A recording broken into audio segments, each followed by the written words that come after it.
بسم اللہ الرحمن الرحیم۔ جیسا کہ ایک بہت ہی مشہور کہاوت ہے، ہیلتھ از ویلتھ۔ صحت جو ہے نا بہت بڑی نعمت ہے، اس میں کوئی شک نہیں ہے کہ اگر صحت نہیں ہے تو پھر زندگی کا کوئی مزہ نہیں ہے۔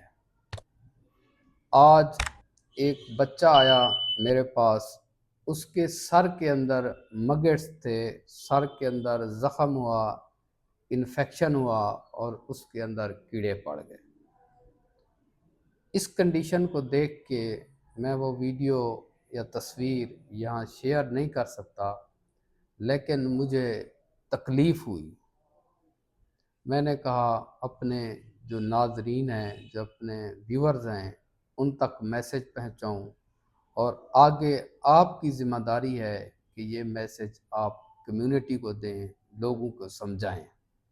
اسپیشلی جس طرح ہم ایک ریموٹ ایریا میں بیٹھے ہوئے ہیں، یہاں ہمیں صحت کے بہت سارے ایسے مسائل دیکھنے پڑتے ہیں جو کہ کنٹرول ہو سکتے ہیں، جو کہ اس نوبت تک پہنچنے سے پہلے کور ہو سکتے ہیں۔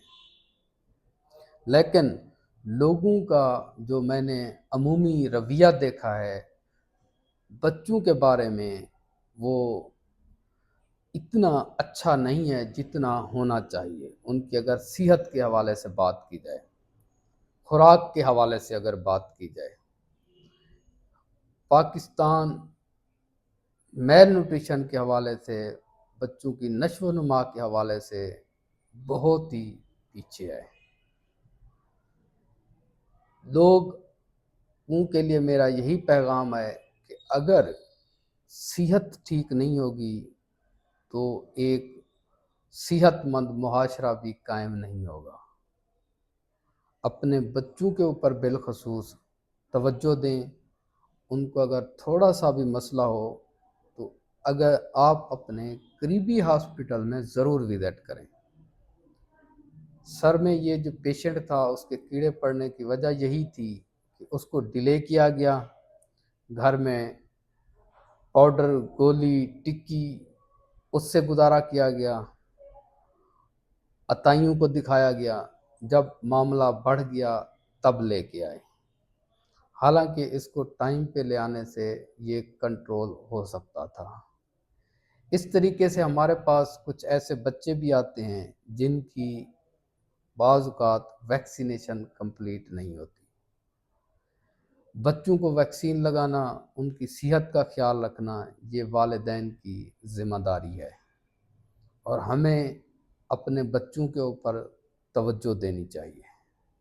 ہم عموماً غیر ضروری طور پہ اپنے آپ کو مصروف سمجھتے ہیں، حالانکہ ہمیں ہر چیز کا ٹائم نکالنا چاہیے۔ بچوں کے لیے الگ سے ٹائم نکالنا چاہیے، کیونکہ ان کی صرف پیدا کرنا ہی ہماری ذمہ داری نہیں ہے، ان کی کیئر کرنا، ان کی بڑھوتری، ان کی نشو و نما، ان کی سوسائٹی کے اندر کردار، یہ والدین کی ذمہ داری ہے۔ ایک اور لغزش جو کی جاتی ہے وہ عموماً نیو بارن بچے کے حوالے سے ہوتی ہے کہ والدین 9 ماہ تک بچے کا ماں کے پیٹ کے اندر علاج بھی کرواتے ہیں، انتظار بھی کرتے ہیں، لیکن جب بچہ ڈیلیور ہو جاتا ہے تو ان کی اس وقت تیاری نہیں ہوتی۔ ان کو پتہ نہیں ہوتا۔ 90% بچے تو وہ خود بخود ہی نارمل پیدائش ہو جاتی ہے ان کی، وہ پیدائش کے وقت ٹھیک ہوتے ہیں، لیکن 10% بچے ایسے ہوتے ہیں جن کو کیئر کی ضرورت ہوتی ہے۔ اس کے لیے وہ مینٹلی طور پر 90% پیرنٹس جو ہے نا وہ تیار نہیں ہوتے۔ تو میرا آج اس ویڈیو کے تھرو یہی پیغام ہے کہ آپ اپنے بچوں کی صحت اور ان کی نشو و نما کے اوپر ضرور توجہ دیں۔ اسپیشلی جو ہمارے ریموٹ ایریا کے لوگ ہیں، ان کو اس بات کے اوپر فوکس کرنا چاہیے۔ آج جب بچے کی میں نے کنڈیشن دیکھی تو اس تکلیف کی وجہ سے مجھے پھر یہ ویڈیو بنانی پڑی۔ میں نے کہا اب تاکہ میں اپنا پیغام آگے شیئر کر سکوں۔ Thank you very much.